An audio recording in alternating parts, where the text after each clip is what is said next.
दोस्तों, मैं हूं दिनेश केवरा। आप सबका स्वागत है न्यूज़ टाइम के ऊपर।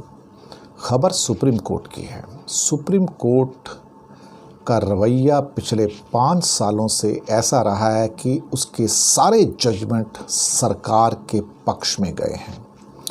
एक भी जजमेंट सरकार के खिलाफ नहीं गया है। जो भी जजमेंट आता है सरकार के खिलाफ नहीं जाता है, एक शब्द नहीं होता है। कई बार उसमें कमेंट्स पहले आ जाएंगे कि हम सरकार के से खुश नहीं हैं, ये नहीं है, लेकिन उसके बाद सारे जजमेंट सरकार के साथ में जाते हैं। प्रशांत भूषण ने अपने अभी उसका एक इंटरव्यू आया था जिसमें उन्होंने कहा कि सुप्रीम कोर्ट ने अपने घुटने टेक दिए हैं केंद्र सरकार के सामने, मोदी सरकार के सामने। सुप्रीम कोर्ट वही करता है जो मोदी सरकार चाहती है। उनका ये भी कहना है कि सुप्रीम कोर्ट के जजेस भी इंसान हैं, डरे हुए हैं और कहीं ना कहीं उन्हें इस बात का डर रहता है कि उनकी फाइलें खोलकर उनकी ज़िंदगी मोदी सरकार बर्बाद ना कर दे। उनको लगता है कि मोदी सरकार का रुतबा अब इतना बड़ा है कि जो तानाशाही वाला है उनसे मुकाबला करने की हिम्मत सुप्रीम कोर्ट की नहीं है।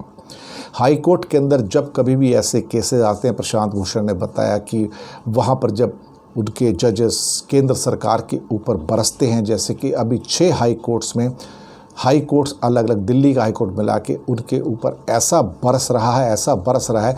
और वहीं पे कल सुप्रीम कोर्ट के चीफ जस्टिस एएस बोबड़े ने उसका नोट लेते हुए कहा कि 6 हाई कोर्ट में केस चलेंगे तो काम नहीं चल पाएगा। मंशा ये थी कि सारे केसेस एक साथ करके सुप्रीम कोर्ट में आ जाएं ताकि फिर से जजमेंट सरकार को दे दिया जाए। चाहे इलेक्शन के बॉन्ड्स का मामला हो, ब्लैक बॉन्ड्स का मामला हो, चाहे इलेक्शनिंग का मामला हो, सुप्रीम कोर्ट ने हमेशा सरकार का साथ दिया है।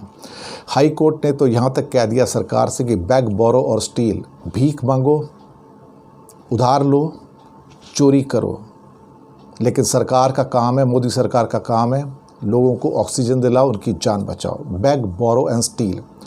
तो कहीं ना कहीं कल एएस बोबड़े ने, आज वो रिटायर हुए हैं, कल एएस बोबड़े ने सारे के सारे केसेस काबू में करके अपने अंडर में लेने की कोशिश की और कोशिश की कि आज मैं ऑर्डर निकाल दूं, लेकिन शायद कहीं ना कहीं से अंतर विरोध का मामला था, वो ऐसा नहीं कर पाए। और उन्होंने बाद में फिर उन्होंने कहा कि नहीं, हाई कोर्ट जो अपना जजमेंट देना चाहते हैं ज़रूर दें, लेकिन कहीं ना कहीं सुप्रीम कोर्ट की अब ये कोशिश हमेशा से रही है कि कैसे भी करके हाई कोर्ट्स के जो मसले जहाँ पर सरकार के खिलाफ जजमेंट जाते हैं उनको टेक ओवर करके यहाँ पर आज आया जाए। जैसे कि अभी एक हाई कोर्ट इलाहाबाद के अंदर एक जजमेंट था जो ख़ास तौर से योगी सरकार के ख़िलाफ़ गया और सुप्रीम कोर्ट में आते तुरंत योगी सरकार के पक्ष में फ़ैसला आ गया और हाई कोर्ट इलाहाबाद का जजमेंट रिजेक्ट कर दिया गया। ये प्रशांत भूषण की बात ठीक है कि अब लोगों का सुप्रीम कोर्ट से विश्वास उठता जा रहा है क्योंकि वहाँ के चीफ जस्टिस और कई और जजेस ऐसे हैं जो ऐसा लगता है कि गवर्नमेंट के टूल्स की तरह काम कर रहे हैं। या प्रशांत भूषण की आवाज़ में कहा जाए तो सुप्रीम कोर्ट ने सरकार के सामने घुटने टेक दिए हैं और ऐसे घुटने टेके हैं जिससे कि आम जनता को पूरी दुनिया में सुप्रीम कोर्ट को शर्मसार होना पड़ रहा है। जिस देश का सुप्रीम कोर्ट सरकार के सामने घुटने टेक दे, जिस देश की सीबीआई सरकार के सामने घुटने टेक दे, जिस देश का इलेक्शन कमीशन सरकार के सामने घुटने टेक दे, जिस देश का कंट्रोलर एंड ऑडिटर जनरल जो ऑडिटिंग फर्म है सीएजी वो घुटने टेक दे, उस देश को बर्बाद होने से कोई ज़्यादा दिन रोक नहीं पाएगा, ये मेरा कहना है। जिस देश की इंस्टीट्यूशंस बर्बाद हो जाती हैं तो वो उसकी जड़ें हैं।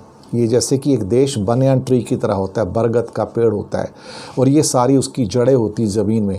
अगर आप इनको काट दोगे तो फिर वो पेड़ कब गिर जाएगा आपको नहीं पता। और इस सरकार ने भारत को बर्बाद करने का बीड़ा उठाया हुआ है क्योंकि एक एक करके जब आप इंस्टीट्यूशंस को बर्बाद कर दोगे तो देश तो अपने आप ही बर्बाद हो जाएगा। सामाजिक रूप से बर्बाद कर चुके हैं, आर्थिक रूप से बर्बाद कर चुके हैं, इंस्टीट्यूशनल तौर से बर्बाद कर चुके हैं, धार्मिक तौर से बर्बाद कर चुके हैं। अब हेल्थ के तौर पे कोरोना के अंदर भी अभी उन्होंने बर्बाद करने में कोई कसर नहीं छोड़ी। अब भारत जहाँ पर रोज़ मौत का तांडव होता है, सरकार सिर्फ देखती रहती है और कुछ नहीं करती है और आखिर में आग लगे तो उस टाइम कुआं खोदने का काम कर रही है। लेकिन यही अगर पहले जाग जाती तो ये आज दिन ना देखने पड़ते। ये मोदी सरकार है और ये आपके सामने भारत का सुप्रीम कोर्ट और बाकी इंस्टीट्यूशंस हैं जिन्होंने मोदी सरकार के सामने घुटने टेक दिए हैं। शुक्रिया आपका।